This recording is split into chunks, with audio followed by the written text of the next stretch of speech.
Hey, welcome to FunNGun. Got a pretty cool gun on the table here for you today. This is an H&K P30L. It's kind of a John Wick clone.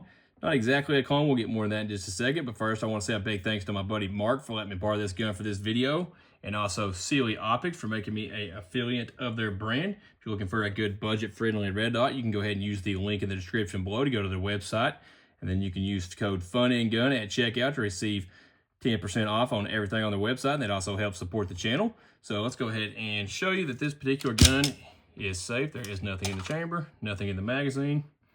And what makes this kind of a John Wick clone, and what it's not exactly, or what I meant by it is not exactly the same as a actual clone or the actual gun in the movie, is this comp. And the difference in this comp versus the one in the movie is the one in the movie is actually threaded onto the barrel, and it's actually fake. If you pay attention to the pictures you can find of that gun, the ports in that particular comp are not actually milled out, nor would they actually function on the gun without doing some pretty weird stuff to that particular setup. I feel like you're probably going to have to put a lighter spring in it, obviously, and I feel like the weight of that big long comp hanging on the end of this barrel with it compensating, you're probably going to need some kind of piston, because it's going to be like similar to having the weight of suppressor on the end of the barrel. It's not going to like that at all. So that's why these companies choose to make them frame mounted comps here. So you kind of get the John Wick look, but it actually functions as a comp, and the gun functions just fine with the factory recoil assembly in the gun. The way this one's actually attached here is it slides over the factory Picatinny rail on the P30L here. And this piece right here, actually, you take these two screws out, and when it comes out, there's a lug on the bottom of it that sticks down. And when you put that in, it's going to engage into the Picatinny rail underneath. These two screws hold it in place, and then these two screws right here actually engage into the Picatinny rail as well. And they also pinch it onto the rail, so this comp's not going anywhere. But that being mounted to the frame, it doesn't affect the gun cycling, and it can actually be a functional comp.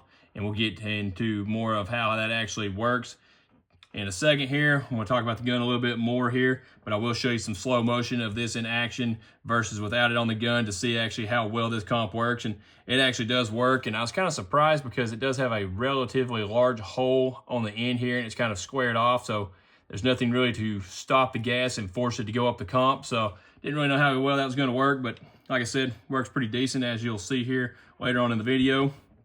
But let's go ahead and talk about the gun itself a little bit here, what makes this kind of unique and everything. And that's going to be, number one, the magazine release right here is a lever style kind of magazine release, and as you can see, there is ambidextrous. You have it on both sides of the trigger guard there, and that's also why you didn't see me do any reloads in the intro of this video. I did not feel like kind of training myself to use that. Not a big deal, just something that I'm not accustomed to, so I didn't mess with it a whole lot, but I'm sure once you get used to that, it's pretty nifty, and the fact that it is ambidextrous is pretty cool as well.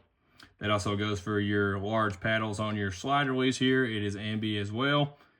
And really the only thing that's not ambidextrous, I guess, would be your decocker lever right here, because this is a double single action gun. And that's going to go ahead and bring me to the trigger on this gun. And this is an extremely weird feeling trigger. When you're dry firing it, when you're shooting it, you don't really notice it. It's kind of weird. But this particular gun also has trigger work done to it. So we're going to go ahead and talk about the trigger right here. And like I showed you a second ago, gun is unloaded. And I'm going to go ahead and decock it again here. And this is going to be your double action pull. You got just a touch take up. Nice, smooth pull on the double action. And I'll go ahead and throw the weight of that. It's just over 9 pounds. Like I said, it has trigger work done to it. Not sure what it had from the factory, but I figured John Wick would have probably had good trigger work done to his as well. But that's how much the double action is. Let's go ahead and get into the single action. This is where it gets a little funky right here. So you got all this take up. And this is something that was done when the trigger was upgraded. As you can see there, it has a over travel stop in there. So this trigger is better than the factory trigger. So you're on the wall way back here, gonna break right there. Then here's the weird part, is going to be all the way out here. That's your reset. And then you gotta take that slack back out of it to break the trigger again.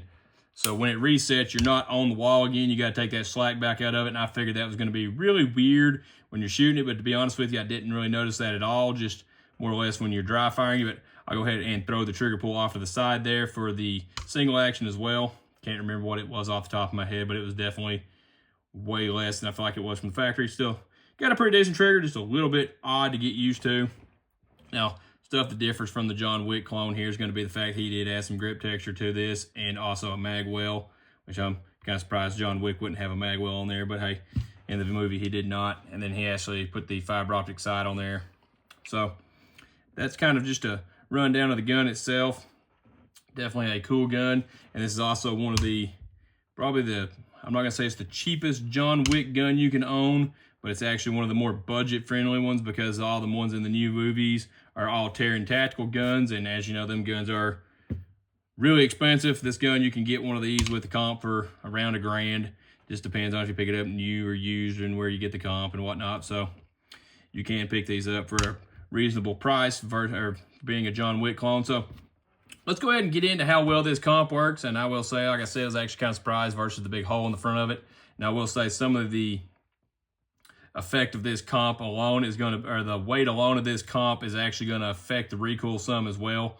Because as you would expect, having this big chunk of metal on the front of the gun is going to dampen the recoil as well. But we're going to go ahead and show the gun being fired with the comp and without the comp in slow motion right here, so you can get kind of an idea of how well it actually works. Then we'll come back, talk about this gun a little bit more, and then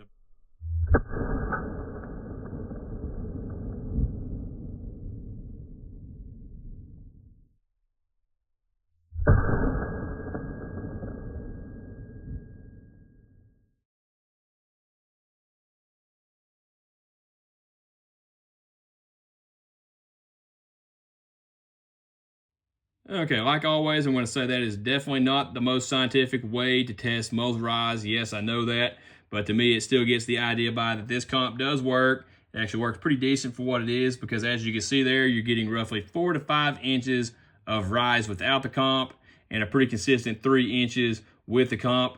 Yes, I know I only showed 2 shots on camera. That's to keep the videos from being super long, but I do usually shoot them off camera a little bit more, and I was getting a pretty consistent 3 inches overall. So pretty cool that this comp actually does function pretty decently for what it is, because like I said, the front of it is just pretty much straight up open, and you're losing a lot of gas right there. It would have been kind of cool to see that closed off a little bit more to force more of that gas up through the ports. But I will say that I feel like some of the actual functionality of this comp, like I mentioned earlier, is the sheer weight of the comp being on the end of the barrel. But I do feel like those ports are actually doing something, because if you go back and you watch the intro, you can actually see a big plume of smoke go up into the air every time I shoot this gun through those ports. So pretty cool to see that, and that actually lets you know that obviously the ports are doing something. So overall, cool gun. Definitely one of the better, like, budget-friendly style guns you're going to be able to pick up if you're wanting to get a John Wick movie-style gun. And yes, like I said earlier, this is not an exact replica of the gun, but this is a functioning replica, because if you put the fake comp on the end of the threaded barrel, you could run into issues with the gun not cycling. The comp's not going to do anything. It's going to look kind of like the one in the movie, obviously, but this is, like I said, a functioning semi-replica of the gun you can actually have quite a bit of fun with, because the comp actually does something. So overall, I had a lot of fun pretending to be John Wick and not being very good at it, as you can see there in the intro, but either way, had quite a bit of fun, like I said, and that's really all I had for you today. Okay, if you made it this far, I just want to say thanks for watching. Don't forget to like, comment, and share. If you're looking for more Fun and Gun right now, you can click one of the 2 recommended videos there. If you're looking for more Fun and Gun later, you can go ahead and click that there subscribe button. I sure would appreciate it. And if you're finding me from Facebook, go ahead and click that open app button at the top to make all that a lot easier, and I'll see you next time.